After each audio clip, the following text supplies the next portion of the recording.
I'm in California, and I cannot stand living with my mother. I'm 14 years old, and my mother's got a lot of rules. It's like a Christian household, and there's lots of rules. Like, I can't listen to the type of music that I want to listen to. I can't wear certain clothes. Like, I remember I had a shirt, it was an Alien Workshop, the skateboarding brand, and I couldn't wear it because it had an alien on it. I had Crisscross. Remember Crisscross? They wore their clothes backwards. I had a Crisscross cassette tape. My mom threw that away because it was secular music. I had Metallica. She threw that away because it was secular music. I mean, looking back, I see why she did it, and she was just looking out for my best interest. But at the time, that was my music. That's what I listened to. So I was highly offended when she took them away. Like, it was a huge deal at the time. It's like ruining my life. So I'm living in California, I'm sorry, we weren't in California at this time. So my stepdad was in the Marine Corps, and he used to get transferred around a lot. So at the time, we were living in Beaufort, South Carolina, which is right next to Parris Island. So we're living there, and there was a lot of good things about living with my mom. She put me in sports. I played Little League. My dad was always drunk and could never hit the deadline for me to get enrolled in sports. And so there were a lot of positives. It was very family oriented at my mother's house because I had my two stepbrothers, which I consider them just my regular brothers, not stepbrothers, but I had my two stepbrothers, and I had my sister, who is my biological sister, same mom, same dad, but my dad never actually knew my sister because after she was born, my dad skipped out of California and went back to Maine and said that he would send for the family when he got a job and got on his feet. And then when he did get on his feet, my mom didn't want to be with him anymore. Or she had found somebody else, I'm not sure. But, so living with my mom, there's just a lot of rules. Dad, on the other hand, if I go to, and so my life, I lived half my life with my mom and half my life with my dad, okay? California, Maine. Even though I'm talking about South Carolina, it was mostly California. So living in California, living in Maine. On the eastmost side of the country to the westmost side of the country. And I'll tell you what, it's a completely different way of life in two aspects. For one, culture is completely different.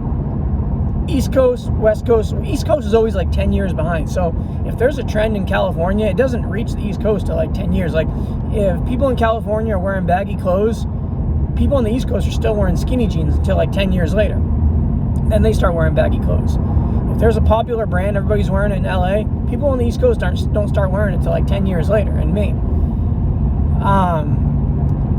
So culture is different, and then family life is completely different. My mom, Christian, church, family dinners, singing songs, dad, drinking, smoking, partying,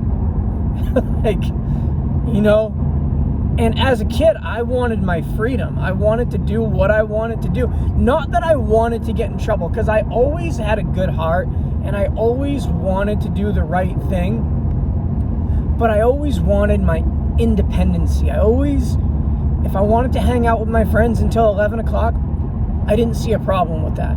If I wanted to have my friends spend the night Monday through Sunday, I didn't see a problem with that.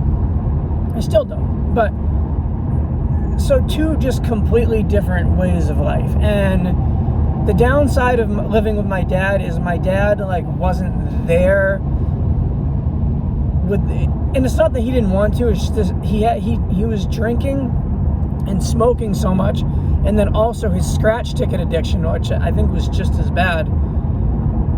He never had any money because of scratch tickets. So he'd always say, hey, Timothy, we're going to do this. I'm going to buy you this. I'm going to get you this for Christmas. We're going to do this for your birthday. we'd never do it because he never had any money. Even though he wanted to, he'd buy scratch tickets and he wouldn't have any money to do it. So, ups and downs, both had their goods, both had their bads. But if I had to pick one over the other, I would pick my dad's because he would let me have my freedom. So I'm in South Carolina, and I'm anticipating going back to live with Dad. My mom had enough of me. She wanted to get rid of me. Not permanently, she just needed a break. I was a tough kid to deal with. So my plane ticket was already bought. I'm getting ready to go back to Maine. I'm really excited. I was going into 8th grade at the time.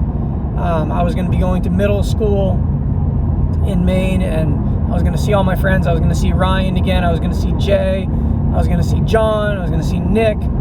All these little kids because in Maine, it's like a small, tight-knit community. Everybody knows everybody. So if there's kids in the neighborhood, those are the kids that you're going to grow up with. And I had left, but everybody was still there. Nobody had... When people live in Maine, they don't go anywhere. Most people, for the most part, just stay there their whole lives.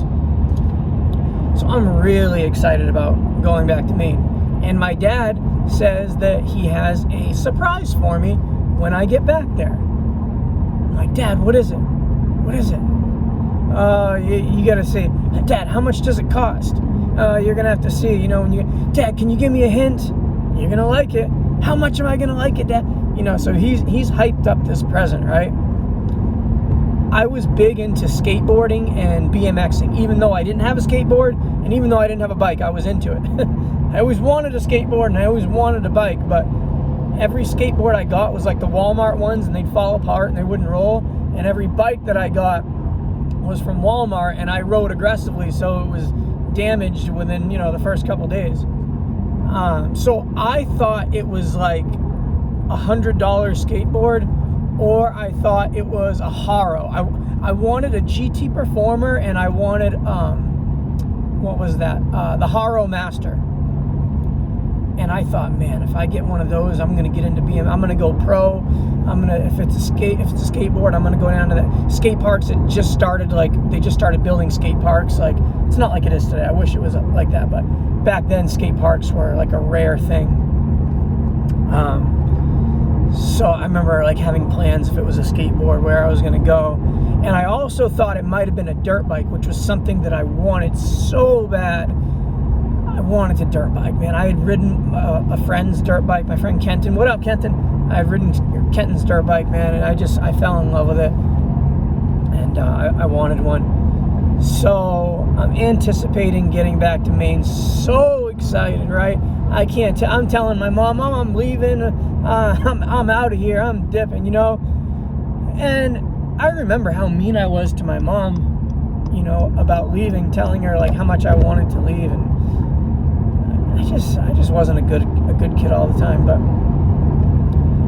so, oh wait, yeah. So here's where it gets good, right?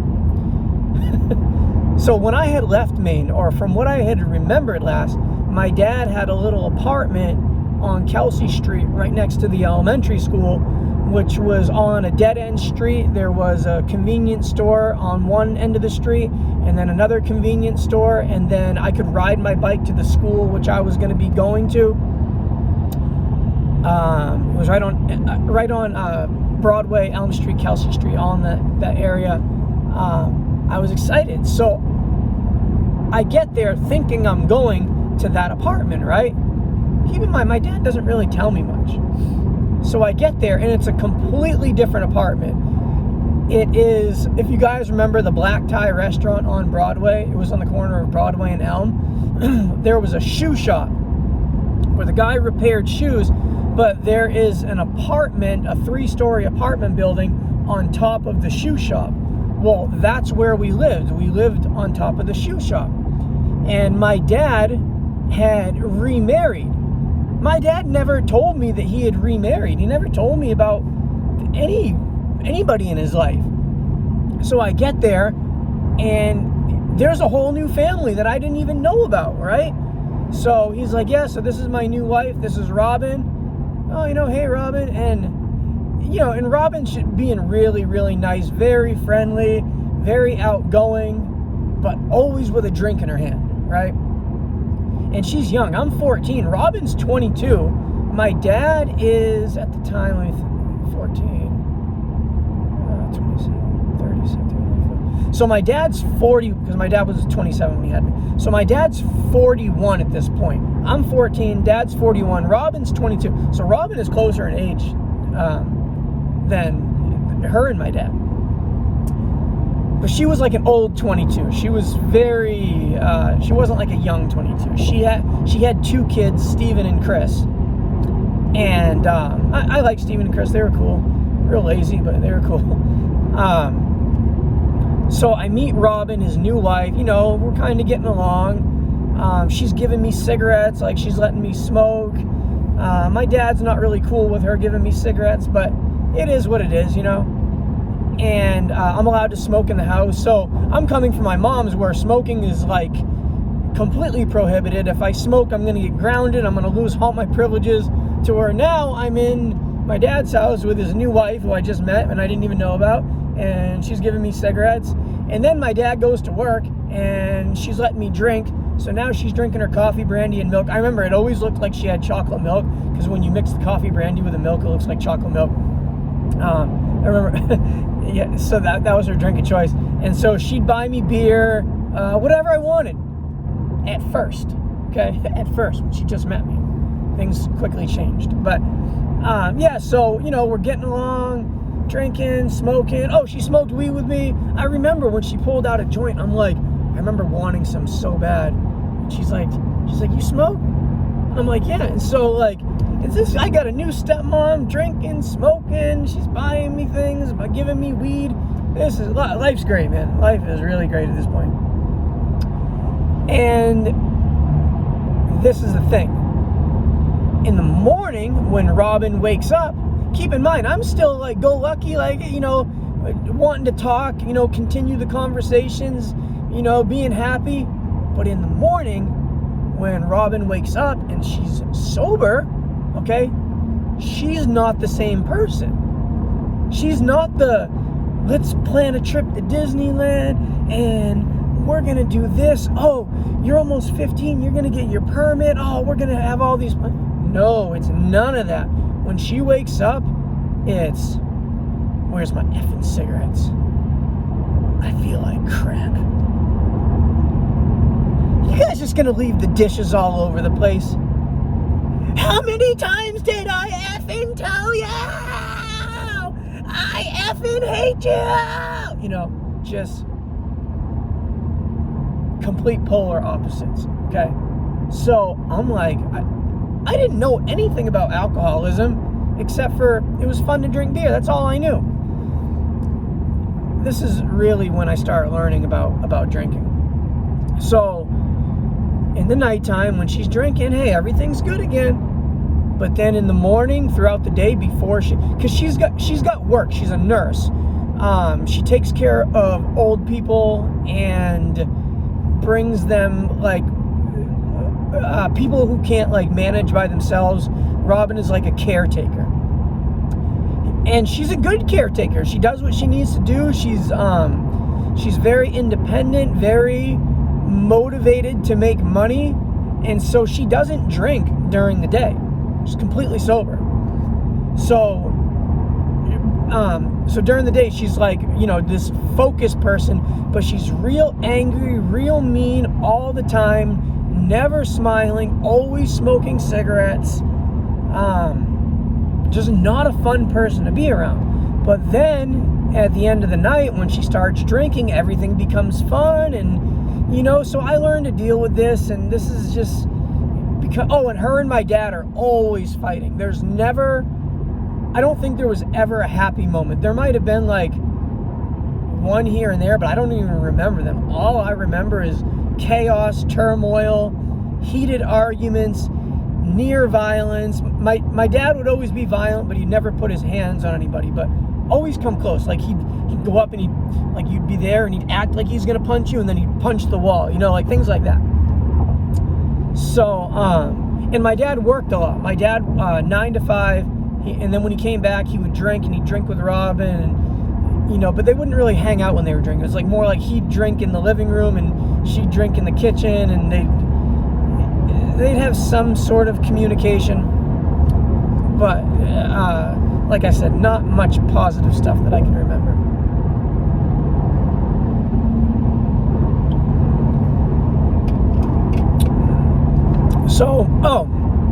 So the big present that my dad had for me, so I get there. My dad doesn't even remember about telling me about the present. So I'm like, Dad, where's the present? I'm thinking the skateboard, right? Like, where's the present? And he's like, he says, this is your new little sister.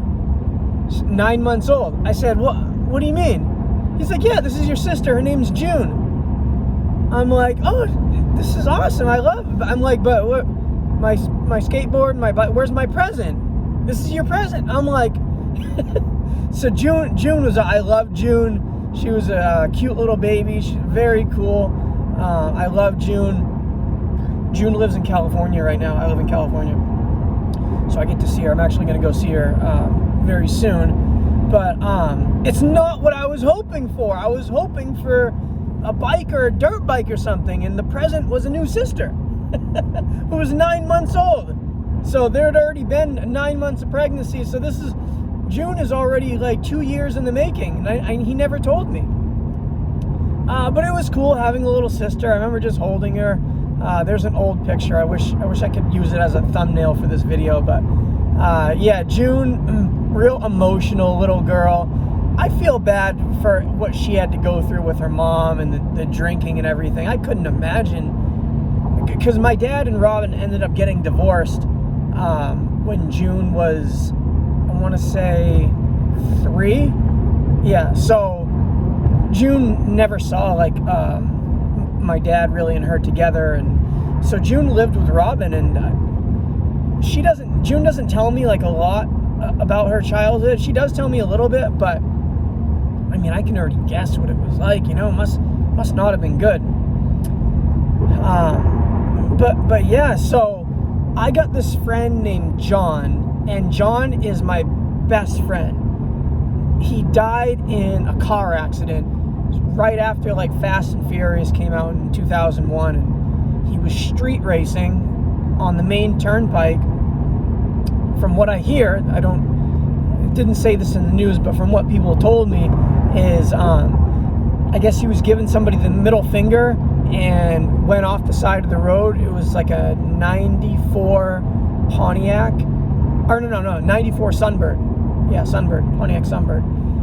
Red one, real nice. He went off the side. Oh, no, that's not he was driving his girlfriend's Pontiac. He had a Sunbird. He goes off the side of the road, loses control. The car flips out of control, hits a telephone pole, and somebody said that and then there was 3 passengers. Tim Toman got ejected. His girlfriend, Jessica, got ejected. 2 passengers. John was in the car, and I remember Tim said his last words were, he was crying. He said, I don't want to die. Somebody said the electrical box from the telephone pole dropped on him. I don't know about that, but yeah, man, he was Ryan and John were like my 2 best friends, and so yeah, John died, man. That really hurt. I went to the accident. Me and my friend Kevin Knights. Kevin's the one that got me the ticket to California. If you watch my other video about Boston, me and Kevin drove to the accident scene right after John died, and I found his hubcap. So I took the hubcap, and there was a pack of John's Marlboro 25s, where there's 25 in a pack. It was like a full pack. There was like 21 left. So I took those. At the time I didn't smoke. I hung them up on my wall. I had an apartment that the state had paid for. I had an apartment, so I hung them on the wall, and I smoked, me and Kevin and some other people, we smoked all John's cigarettes on Christmas Eve. But yeah, so to get back to the story, so my friend John would always come over to the house. And even though John was a year younger than me, so I think John was 13, might have been 12, but John was like a very mature, older looking 12-year-old. Like he could pass for 16. And John came from like a household like my dad and Robin's, where family was alcoholics. His dad died, and his mom was a hardcore drinker, Holly. Nice lady though, I loved Holly. Yeah, so John is always over at the house on top of the shoe shop. Robin doesn't like John, really just doesn't like any of my friends coming over. Doesn't trust him, just isn't a friendly person. Like, she's friendly to me when she's drinking, but just really isn't a friendly person to anybody. But just for some reason just doesn't like any of my friends. Oh no, she liked Jay. She did like Jay, but just didn't like anybody. Robin, I don't think, liked me living there. I don't know the motive for this. I don't know exactly what. I remember getting into fights with her. I remember she would get mad at me for eating too much food in the fridge. Waking her up, coming upstairs. The shoe shop was old. It was probably built in the 30s. I don't know, but so anytime you step somewhere, I'd be like, and so she didn't like me waking her up. I'd bring. So when you came up the stairs, if you took a left, it would go immediately up the stairs up to the 3rd floor, which was where my room was at.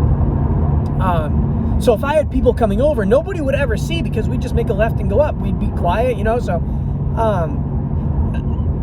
my guess, and I don't know this, my guess is I think Robin just wanted the room back. I think she wanted more space. I think she did take that room. I don't know what happened, but to this, I don't know why she wanted me gone, but she didn't like me being there. Maybe because my dad loved me and she wanted to hurt my dad. I don't know. But my dad had gotten a settlement check from Hannaford Brothers. He had hurt his neck, and they gave him $30,000. With that $30,000, he bought a brand new Chevy Cavalier Z24 candy apple red. So nice at the time. Not so nice now, but back then that was a really nice car. He bought that, bought a bunch of other stuff for his family. Oh, he bought everybody in the family, he bought them rings. And they were all the same rings. They were gold nugget rings, 14 karat gold. In today's market, they'd probably be worth $1,500 a piece. He back then he probably paid. I think he paid $300, $400, $500 each for the rings. So my dad's got this hutch, and the hutch is there's china. He's got sports memorabilia. He's got my grandfather was a baseball coach, so he's got stuff from my grandfather's little league team. He's got my grandmother's wedding bracelet, or just a bunch of little knickknacks that he had collected. So he's got that. Oh, and he also keeps his weed in there. And I love going through my dad's stuff just to see what I could find. And so I'd always look through my dad's stuff. I never stole anything from him, but I'd always look through. Oh no, sometimes I'd steal a little bit of weed, and his beers, but I would never actually take anything. Because if my dad would give me whatever I want. If I asked for something, he'd give it to me if he had it. So, one day, and this is after I'd been living there for 4 months. I come back one day. My dad is heated. He says, "Sit down, we gotta talk." And Robin's there drinking her coffee brandy, and I'm just thinking what?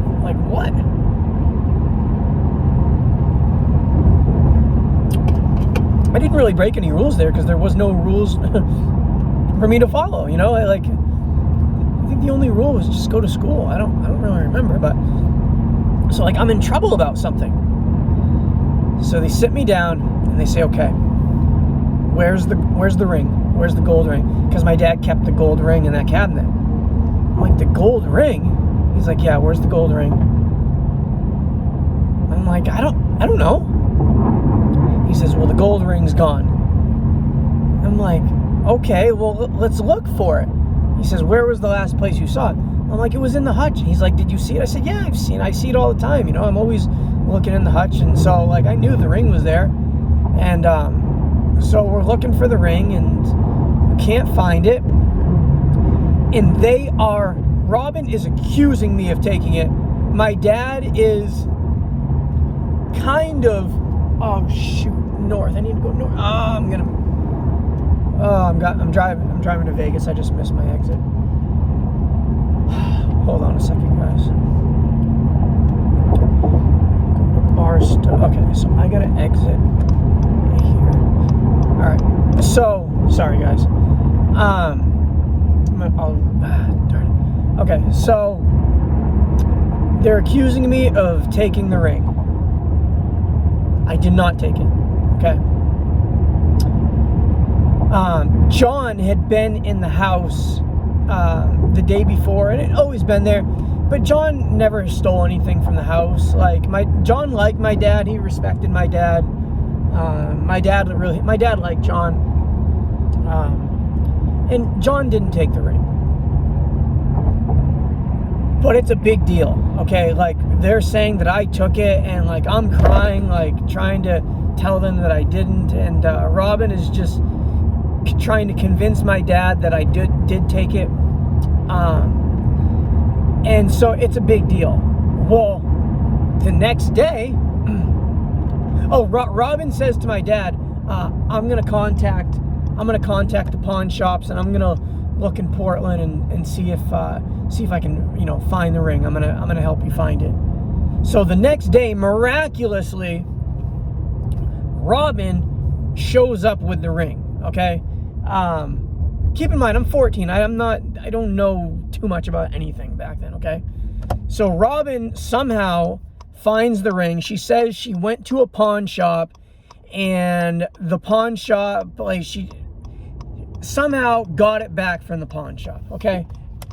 Looking back, I know that that's not true, because, let's just say the pawn shop did have it. The pawn shop wouldn't just give it back to you. You'd have to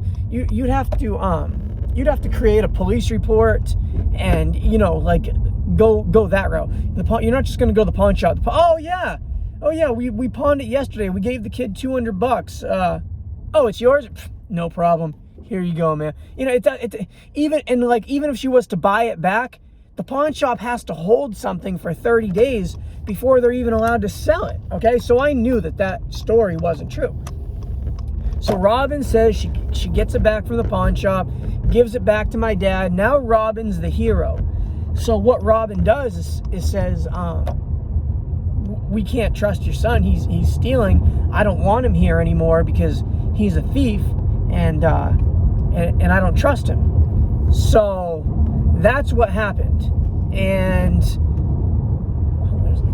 gosh, a cop just passed me. I'm trying not to be on my phone. Northeast, okay. Sorry, guys. I'm trying to get to Vegas. So Robin wants me gone. So my dad says to me, you gotta go back to California with your mom. I can't take it anymore. I'm so sad, man. I did not want to leave. All my friends were there. I'd only been there for, what was it? I'm trying to think how long I was there.